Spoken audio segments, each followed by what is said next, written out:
it is possible. Abushafo me ho na menua bi edi video bi send me say me tie propaganda bi a NDC communicator baako akotena TV so a woka abusha mu tie no. Let me cover the whole Ghana. My nipa makumako 8 million be kan. National Insurance Officer wa Ghana NDC Aba NDC MPP dia way. MPP dia way. Policy be NPS. Health Insurance Officer of the whole Ghana was established by NDC. Free SHS. Any MPP na de buy that. Me say me time so. Ma me fa nwie. Free SHS any MPP. Hey. Me na me ka kira. Tiafo emre ni ho etimame di kan yi no health insurance na no wase NDC aban baaye no. Omo de nipa 8 million ene beka health insurance abushafo enye no kreda mbemam data no. Data na da soro na abushafo abra ye former president kufo edi health insurance baaye no. NDC aban gina akire ka se ombomba be yi ni ombomba be yi ni yie. Omo de one time premium beba ena Ghana for eto abama NDC aban. Abra NDC aban ebeba no. Na nipa o ma register health insurance 12.5 million. 12.5 million. Abra NDC aban buy. Nipa 12.5 na. Eso te ba 11.3 million. 11.3 million. If so mo ka so mo the one time premium baba. O register for once eno ano no. Abushafo o ma tima famba. Afi NDC aban buy na eye manual renewal.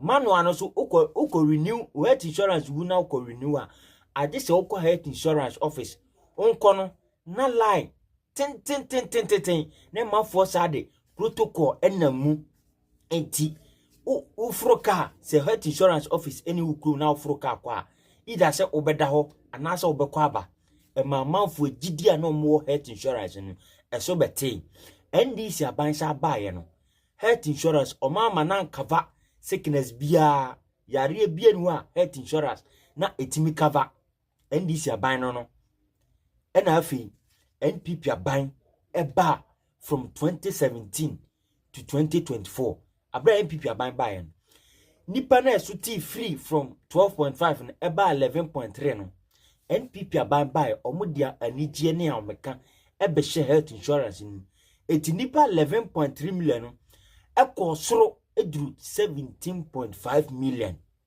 adete na nipa nya health insurance mu gidie abra NPP aban bae Dr. Baumia digital mine ofafo now dial star 929 ash what full steps no we renew health insurance ehia se obeko health insurance office wo fie na so health insurance awu na ko hospital ofafo dial star 929 ash we renew awie oko afi NPP aban esa mane cover yale bi tise childhood cancer and chromania cancer na health insurance e cover NPP aban so afi sickle cell any kidney any de kika ho na health insurance etimi cover nti o ka kire ye say aya still aya me nimbe bia NDC for train no communicators no because communicator bi obepia babo nti bia ebeti nika bia propaganda and what be shase ayi fa na ya omutre no omo na nda baako me wi me hu nkohyem na me ntie nsem omo ka kire omo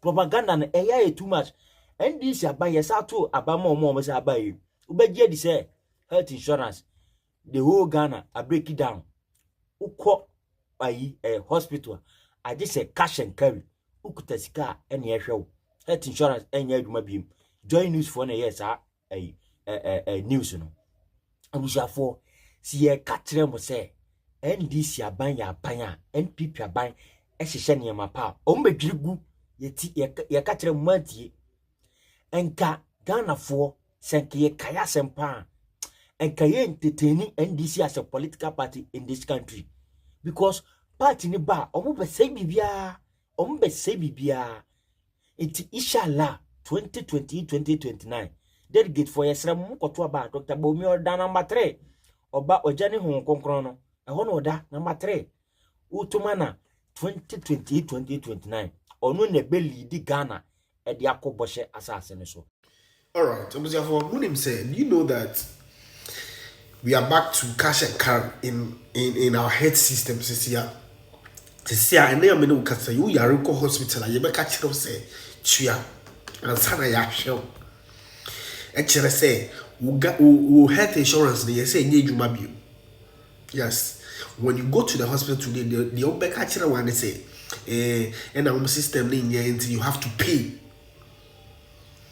Me see, this NDC government do not protect anything. They are not good people. But you can't person but yes. At times, all man, oye campaign say you vote man on brands at time na health insurance will see if we vote for him or the one premium ebeba health insurance no sa one premium na I say ubetia ones utia ones asa utia biumu something like that. Bisa who say ecosi saying after sa boshe na share no ecosi saying omegu health insurance ni kra it take Nana Akufo-Addo to revive health insurance again. The same President John Dramani Mahama Asamba abedada Muhammad Sango Trabama ne uko hospital yesi tua ansana. This government is not thinking about you. Nkofo bebre ejuma yefo omo honoma ma nchumuka. And then you see this NDC full soldiers now umo up we so defend this no. Ebra, you have to stand in for these people, the people that voted for you. Who they NDC new? Who they kai say who NDC ni? Na drink of na mu NDC for na mu to amama muswe. For 10 months mun twa muka. The only thing that the government is interested in say or percent dollar brafon into the sky air pop forest markets no the city will be stabilized or whatever they call it. But the people in the country are hungry. And the only thing the government thinks about is a dollar and brafon. Na Ghana, you use dollar. Are we transacting dollar and $1 and who NDC full soldier now because who there who train cities in Beba at the end of the mountains will be a young trainer for 10 months or Bekasa who see any because who be they were higher more train the Ghana na Ebama every month who drink of now or more bread how we juma and the health insurance na you cry go me gunu within 10 months, no share the way system no call. Who saw them say about papa. Now I'm trying we cry common dismiss the ebano and so. It is possible, Abushafo, and then remember the difference between a NPP and NDC. And so at that NPP and NDC in term. Now 2028 Ghana for Moko to Maba, Matumaba, ma NPP by if someone a bar, a Gene Ghana home.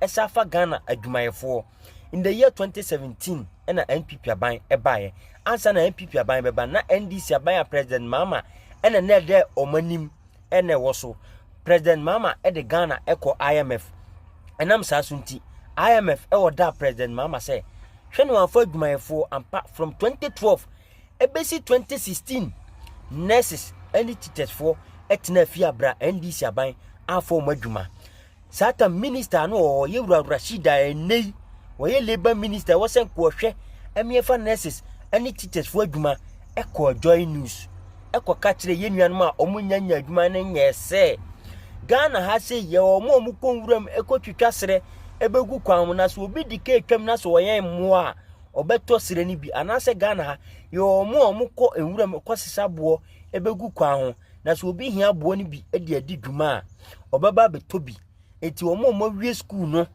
a omo sa skills no omo nko ye sa adwuma no nko twitwa sere emegu kwan ho mumietie sata minister no call join news asem okọ ka kire ye nuanom mumietie you are talking about and he cited 2 examples that even in Accra here somebody goes to where there are grasses you are not just look for a cutlass or a sickle cut the grasses put in a sack put it by the wayside for people who breed animals.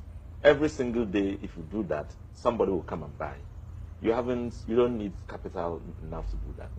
But you need some skill, and these skills are unavailable. Yeah, I'm talking about those who have that skill. Okay.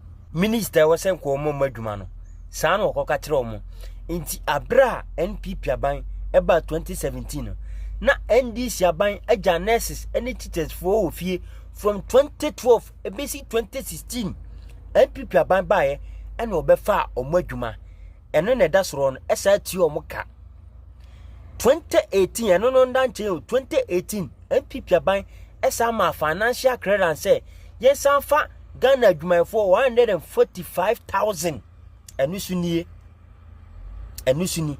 145,000 adwuma enne yewura Rashid enne wo sen ko hwe eme fa eye nurses any teachers for adwuma President Mahama esa de sa di brei asa ma yewura Rashid enne asem o ka kire ye nuanom nurses for any teachers for mutifie ni say sa ban ka se wo fa 144,000 omu ina adwuma Ghana ha yen revenue na ye generating no omu befa mu 47%. Omu befa mu 47%. Nso abra MPP aban eba ye no ofa 145,000 adwuma die wura pa kire se necessary teachers for amutifie mutiate yetimi fom adwuma hwe Ghana ha ye ka kire mu se NDC aban aban a wo ba won fa adwumayefo won se tu adwumayefo ka se Ghana serious country on enke ye entertain NDC as a political party e wo kromu a ke ye so mo so enso Ghana for sebi esan se ebi wo short memory enti ya sato abama NDC aban asama o maba ene o mo ye adwuma ye nti o mo ka ede no mo fa didi de no mo fa mo manko school ede no mo fa handan ye tumufu mantie ye tumufu ene mantie hey NDC aban